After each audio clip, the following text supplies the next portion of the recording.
عزیز دوستو، پیارے بچوں، السلام علیکم۔ امید کہ خیریت سے ہوں گے۔ ایک نئے عنوان کو بغور سماعت کیجئے۔ سوال پوچھنے پر کیوں غصہ آتا ہے خان صاحب کو؟ پچھلے 2.5 سال کے عرصے میں ہم نے مسلمانان محبوب نگر میں شعور بیدار کرنے کی غرض سے مسلم اداروں اور ٹرسٹوں کی تفصیلات سامنے رکھی ہیں۔ سراج العلوم ٹرسٹ کے زیر سرپرستی ایک زچگی خانے کی تعمیر کا بہت بڑے پیمانے پر پروپیگنڈا ہوا۔ مسجد منیر کے ممبر سے بڑی بڑی دعائیوں کے ساتھ سرکاری دواخانوں میں بے پردہ ہو رہی امت کی ماؤں بہنوں کی عصمت کی حفاظت کے لیے پرزور انداز میں ایک زچگی خانے کی تعمیر کے لیے بڑے پیمانے پر خان صاحب نے چندے کی اپیل کی۔ خان صاحب کی اس اپیل پر مسلمانان محبوب نگر میں بڑے پرجوش انداز میں مالی سرپرستی فرمائی۔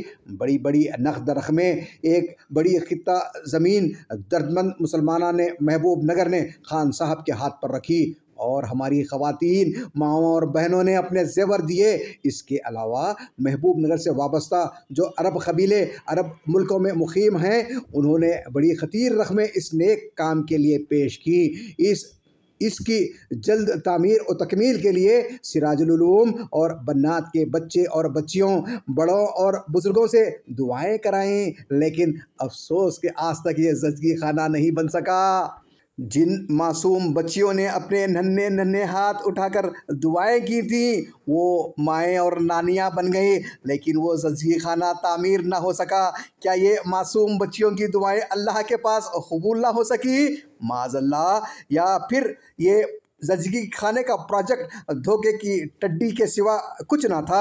محض مال و دولت جمع کرنے کے لیے، خطہ زمین حاصل کر لینے کے لیے یہ سارا ڈرامہ ایک عرصے قبل رچا گیا تھا، جس پر آج ایم ایس کریٹو اسکول کی عمارت کھڑی ہے۔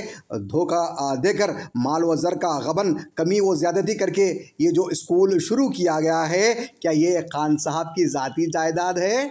ایک اور کہانی سنیے۔ سن 2018-2019 میں عبداللطیف خالد ترکی نے محبوب نگر کے یتیم یسیر و نادار طلباء کی انٹرنیشنل لیول کی تعلیم کے لیے بھوت پور میں ایک بڑی زمین پر انتہائی اعلیٰ معیار کی عمارتوں اور مسجد کے ساتھ خان صاحب کو پیش کی، لیکن خان صاحب نے عبداللطیف خالد کو دھوکہ دیا۔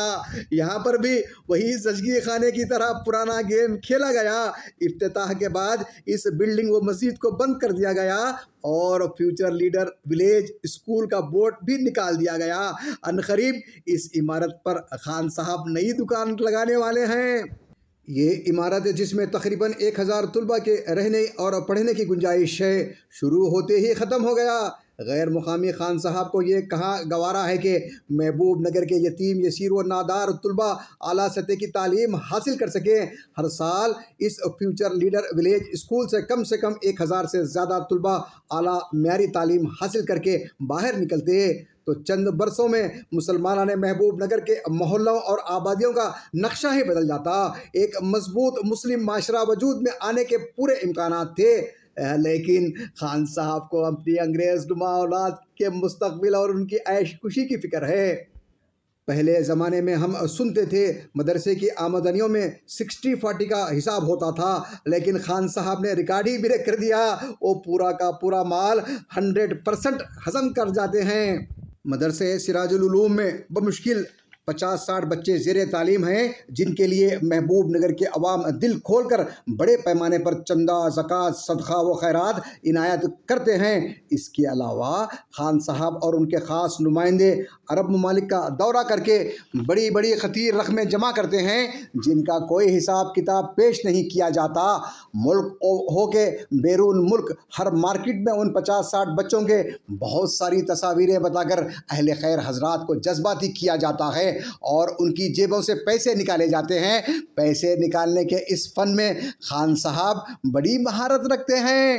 آج ٹیکنالوجی کا دور ہے، یہ اگر خدمت واقعتاً صحیح ہے تو اہل خیر آپ کے گھر بیٹھے گوگل پر پیسے بھیج سکتے ہیں۔ دراصل خان صاحب سیر و تفریح کے عادی ہو چکے ہیں۔ آپ حضرات مسلمانان محبوب نگر خود ہی فیصلہ کریں، خان صاحب کی ان دھوکہ باز حرکتوں پر کیسے خاموش رہا جا سکتا ہے؟ 40 برسوں کے عرصے میں ایک پوری نسل کا بیڑا غرق کر چکے ہیں۔ ایک پوری نسل ان کے مدرسے سے فارغ ہو کر سڑکوں پر آ چکی ہے۔ اس کے ذمہ دار کون؟ ہماری فکر ہے کہ محبوب نگر کے نونہال مسلمان بچے اچھے معیار کی دینی تعلیم کے ساتھ ساتھ عصری تعلیم بھی حاصل کریں۔ ہمارے مدرسوں سے فارغ ان بچوں کو 10ویں جماعت کا امتحان دلایا جائے، عربی بول چال سکھایا جائے، مقامی زبان اور انگریزی تعلیم اور کمپیوٹر کی تعلیم دی جائے۔ ہماری خواہش ہے کہ ہمارا حافظ قرآن ڈاکٹر بنے، ہمارا حافظ قرآن انجینئر، ہمارا حافظ قرآن سیاستدان، ہمارا حافظ قرآن سائنٹسٹ، ہمارا حافظ قرآن کلکٹر بنے۔ سے ہم نے یہ آواز اٹھائی، خان صاحب نے ہم پر مقدمہ درج کیا اور ہمیں قتل کی دھمکیاں دی گئی، اور حد تو یہ کہ محترم خان صاحب مسجد منیر کے ممبر سے ہی ڈنڈے سے سر پھوڑنا چاہتے ہیں۔ ہم پر خان صاحب کا یہ غصہ کیوں؟ اگر وہ یہ سمجھتے ہیں کہ ان کی دھمکیوں، ان کے مقدموں اور ان کے جائز و ناجائز اورادوں کے حملے سے ڈر کر اگر میں پیچھے ہٹ جاؤں گا تو وہ بڑی غلط فہمی میں مبتلا ہیں۔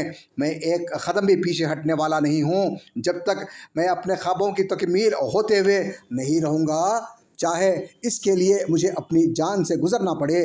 ایک اور بات، میری موت کا ایک وقت معین ہے، اور جب وہ وقت آئے گا تو نہ ایک لمحہ کی دیر ہوگی نہ جلدی۔ جان دی اسی کی تھی، حق تو یہ ہے کہ حق ادا نہ ہوا۔